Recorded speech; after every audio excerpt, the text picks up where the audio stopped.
గడువు తీరిన మసాలాల విక్రయాలపై అధికారుల నిర్లక్ష్యంపై విమర్శలు. అంబర్పేట్ కిరాణా దుకాణంలో ప్రశ్నించిన కస్టమర్పై దురుసు ప్రవర్తన. ఆధారాలతో వీడియో రికార్డింగ్. ఇక నగరంలోని కొన్ని కిరాణా దుకాణాల్లో గడువు తీరిన మసాలా ఉత్పత్తులు విక్రయిస్తున్నారనే ఆరోపణలు వినిపిస్తున్నాయి. ముఖ్యంగా అంబర్పేట్ ప్రాంతంలోని ఓ కిరాణా దుకాణంలో గడువు ముగిసిన మసాలా ఉత్పత్తుల విక్రయాలపై కస్టమర్ ప్రశ్నించడంతో వివాదం చోటు చేసుకున్నట్లు సమాచారం. కస్టమర్ కథనం ప్రకారం దుకాణంలో విక్రయిస్తున్న మసాలా ఉత్పత్తుల గడువు తేదీపై అనుమానం రావడంతో ఆయన దుకాణ నిర్వాహకులను ప్రశ్నించారు. అయితే సరైన సమాధానం ఇవ్వకుండా ఆడవాళ్లతో మాట్లాడడం ఇదేనా అంటూ తనపై దురుసుగా మాట్లాడారని, అనంతరం దౌర్జన్యానికి ప్రయత్నించినట్లు కస్టమర్ ఆరోపించారు. ఈ ఘటనపై సంబంధించిన దృశ్యాలను కస్టమర్ తన చరవాణిలో వీడియోగా రికార్డ్ చేసినట్టు తెలిపారు. గడువు ముగిసిన ఉత్పత్తుల విక్రయాలు జరుగుతున్నాయా లేదా అనే అంశంపై సంబంధిత ఫుడ్ సేఫ్టీ అధికారులు తనిఖీలు నిర్వహించి వాస్తవాలను వెల్లడించాల్సిన అవసరం ఉందని స్థానికులు కోరుతున్నారు. ఇక ఫుడ్ సేఫ్టీ అధికారులపై ప్రశ్నలు. గడువు తీరిన ఆహార పదార్థాలపై విక్రయాల నిఘా పెట్టాల్సిన అధికారులు క్షేత్రస్థాయిలో ఎంతవరకు తనిఖీలు నిర్వహిస్తున్నారటువంటి ప్రశ్నలు తలెత్తున్నాయి. నగరంలోని కిరాణా దుకాణాల్లో ఆహార ఉత్పత్తుల నాణ్యత గడువు తేదీలపై నిల్వ విధానాలను క్రమం తప్పకుండా పరిశీలించాలని ప్రజలు కోరుతున్నారు. ఇదిలా ఉండగా ఫుడ్ సేఫ్టీ వ్యవస్థను మరింత స్పష్టం చేసేందుకు ముఖ్యమంత్రి ప్రత్యేక బృందాలను ఏర్పాటు చేసే దిశగా కసరత్తు చేస్తున్నారనే చర్చ జరుగుతుంది. అయితే దీనిపై అధికారిక ప్రకటన వెలువడాల్సి ఉంది. గడువు తీరిన ఆహార పదార్థాలను విక్రయించడం నిజమైతే సంబంధిత వ్యాపారులపై చట్టపరమైన చర్యలు తీసుకోవడంతో పాటు ఫిర్యాదులపై అధికారులు తక్షణమే స్పందించాలని వినియోగదారులు కోరుతున్నారు. ఇక్కడ గడువు తీరిన మసాలాల విక్రయాలు, అధికారుల నిర్లక్ష్యంపై విమర్శలు. ఇక్కడ మనకి ఈ ప్యాకెట్ చూస్తే మే 26 ఏప్రిల్కి గడువు ముగిసింది. కానీ వాళ్ళు ఇంకా కూడా గడువు ఉందని చెప్పేసి అది కస్టమర్ వెళ్ళి ప్రశ్నించినప్పుడు ఈ యొక్క ప్యాకెట్ 2028 వరకు ఉందని చెప్పినట్టుగా వాళ్ళు పేర్కొన్నారు. అయితే దీనిపై ప్రత్యేకంగా హైడ్రా తరహాలో ముఖ్యమంత్రి ఒక ప్రత్యేకమైనటువంటి ఆహార పదార్థాలు ప్రజల ఆరోగ్య దృష్టిలో పెట్టుకొని ప్రభుత్వాలని ప్రశ్నించేటువంటి ప్రజల ఏదైతే ఉన్నారో వాళ్ళ ప్రజా ఆరోగ్యం పట్ల మందుల్ని, మెడికల్ షాపులని, అదేవిధంగా ఆహార పదార్థాలని రెండింటిని కలిపి వాళ్ళు చేసేటువంటి ప్రయత్నం ఏదైతే ఉందో ప్రత్యేకంగా హైడ్రా తరహాలో కొత్త బృందాన్ని ఏర్పాటు చేయాలని ముఖ్యమంత్రి చూస్తున్న తరుణంలో కానీ ఇక్కడ ప్రశ్నించినటువంటి అధికారులకి కంప్లైంట్ చేసిన ఫుడ్ సేఫ్టీ అధికారులకి వాళ్ళకి చెప్పినా కానీ ఏదో తూతు మంత్రంగా వచ్చి వాళ్ళ తనిఖీలు నిర్వహించి కస్టమర్లకి వాళ్ళ తరపున అధికారులు ఉండాల్సింది పోయి యజమాన్యుల తరపున అంటే యజమానులకి మేము దర్యాప్తు చేశాము, మేము తనిఖీలు చేశాము, అక్కడ ఏం లేదు అంటే కంప్లైంట్ ఇచ్చిన కస్టమరు వెంటనే వచ్చి స్పందిస్తే అక్కడ దొరకాల్సినవి దొరుకుతాయి.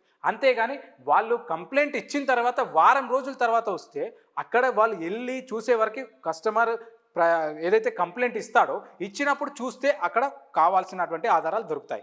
వాళ్ళు వారం రోజుల తర్వాత వస్తే వాళ్ళు ఈలోపు ఏదైతే షాపు యజమానులు వాళ్ళు సర్దుకుంటారా లేదా? ఇలాంటివి ఉన్నప్పుడు వాళ్ళు స్వయంగా ముఖ్యమంత్రి ప్రత్యేక బృందాలను ఏర్పాటు చేసి ప్రత్యేక కమిషనర్ని పెట్టినా కానీ అధికారులు ముఖ్యమంత్రి మాటనే బేఖాతరు చేస్తున్నారంటే దీనికి ఏం జరుగుతుంది? అంటే ప్రజలు ఏమంటున్నారు? ఇక్కడ తప్పకుండా అధికారులు యజమానుల దగ్గర నుంచి డబ్బులు లంచంగా తీసుకున్నారా అనేటువంటి ప్రశ్న వాళ్ళలో లేవనెత్తుతుంది. అంటే ఇక్కడ కస్టమర్ చెప్పినా కానీ కస్టమర్ దగ్గర ఇక్కడ చూడండి ప్రత్యేకంగా ఆధారాలతో సహా ఉన్నాయి. ఇక్కడ కనిపిస్తున్నటువంటి వ్యక్తి ఎవరైతే ఉన్నారో ఈ వ్యక్తి మాట్లాడిన రికార్డింగ్ ఉంది, ఈ వ్యక్తి మాట్లాడిన రికార్డింగ్ ఉంది. ఇక్కడ అదే షాప్లో తీసుకున్నట్టుగా వాళ్ళు కస్టమర్ మసాలా ఇస్తున్నట్టుగా కస్టమర్కి యజమాన్యం మసాలా ఇస్తున్నట్టుగా కూడా వీడియోలో ఉంది. కానీ వీడియోలో ఉన్నప్పటికీ వాళ్ళు ఏమంటున్నారు? మేము తనిఖీ చేసాము, ఇక్కడ తనిఖీ చేస్తే ఆ షాపులో ఆ మసాలా లేవు అని చెప్తున్నారు. మరి ఈ ఇచ్చిన కస్టమర్కి ఇచ్చిన ఈ వ్యక్తి షాపు యజమానురాలే ఇచ్చినట్టుగా వీడియో రికార్డింగ్ ఉంది. అయినా కానీ ఇక్కడ ఇంకో మనం గమనించాల్సిన ముఖ్య విషయం ఏంటంటే ఈ యొక్క మోడర్న్ జనరల్ గ్రాసరీ స్టోర్ అని ఏదైతే ఉందో దీనికి ఫుడ్ లైసెన్స్ లేదు. ఫుడ్ లైసెన్స్ లేకుండా మోడర్న్ జనరల్ గ్రాసరీ స్టోర్ అని ఇంత పెద్ద బోర్డు పెట్టుకొని వాళ్ళు షాపు ఇంత కనిపిస్తుంది, ఇంత పెద్దగా నిర్వహిస్తున్నటువంటి షాప్లో ఫుడ్ సేఫ్టీకి సంబంధించినటువంటి ఫుడ్ లైసెన్స్ లేకపోయినా అధికారులు తనిఖీ చేశామని చెప్తున్నారు. ఇక్కడ రికార్డింగ్ ఉందని కస్టమర్ కంప్లైంట్ చేసినా వాళ్ళు తూతూ మంత్రంగా వ్యవహరిస్తున్నారు. అంటే ఇక్కడ మనం గమనించాల్సిన విషయం ఏంటంటే అధికారులు ఇక్కడ వీళ్ళ దగ్గర తీసుకున్నారు అనడానికి వాళ్ళ ప్రజలు అపోహన నిజమా అనే విషయం మనం గమనించాలి. అంటే ఇక్కడ ఏమంటారు? మేము చేశాము, తనిఖీ చేశామంటున్నారు. వాళ్ళు తనిఖీ చేస్తే ఫుడ్ లైసెన్స్ లేనప్పుడు వాళ్ళు చేయాల్సిన చర్యలు ఏంటి? వాళ్ళు తనిఖీ చేసినప్పుడు కస్టమర్ కంప్లైంట్ చేసేదే తక్కువ. కస్టమర్స్ చూసి చూడనట్టు వెళ్తారు. అందరికీ చదువు రాని వాళ్ళు ఉంటారు, వీళ్ళు ఇవ్వగానే తీసుకొని వెళ్తారు, ప్యాకెట్లు ఓపెన్ చేసి పోస్తారు. అందులో పురుగులు వస్తున్నాయి. ప్రజా ఆరోగ్య భద్రత పరిష్కరించాల్సింది ఎవరు, పట్టించుకోవాల్సింది ఎవరు, ప్రజా ఆరోగ్యాన్ని దృష్టిలో ఉంచుకోవాల్సిన ప్రభుత్వ అధికారులు ఏం చేస్తున్నారు? నిమ్మకు నీరెత్తనట్లు వీళ్ళు కంప్లైంట్ చేసిన తర్వాత కూడా పట్టించుకోకుండా తూతూ మంత్రంగా వ్యవహరిస్తున్నారంటే అసలు ఏం జరుగుతుంది? ఇందులో అధికారుల నిర్లక్ష్యమా?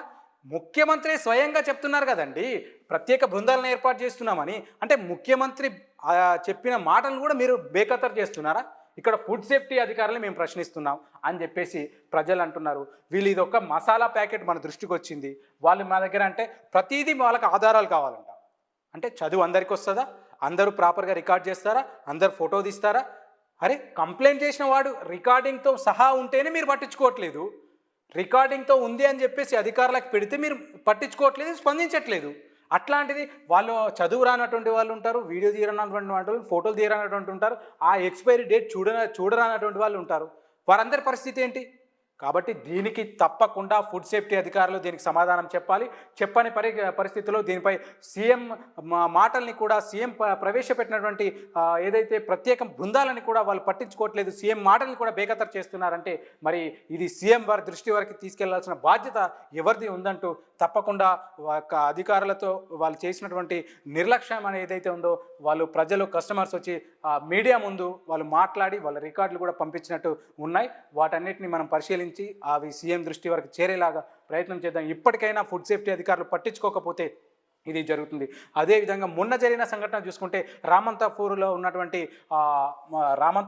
ఉన్న ఒక బిర్యానీ సెంటర్లో, ఇక్కడ బిర్యానీ సెంటర్ ఏదైతే ఉందో రాజుగారి బిర్యానీ సెంటర్లో కంప్లైంట్ ఇచ్చినప్పటికీ ఫుడ్ సేఫ్టీ అధికారులు తనిఖీ నిర్వహించలేదు.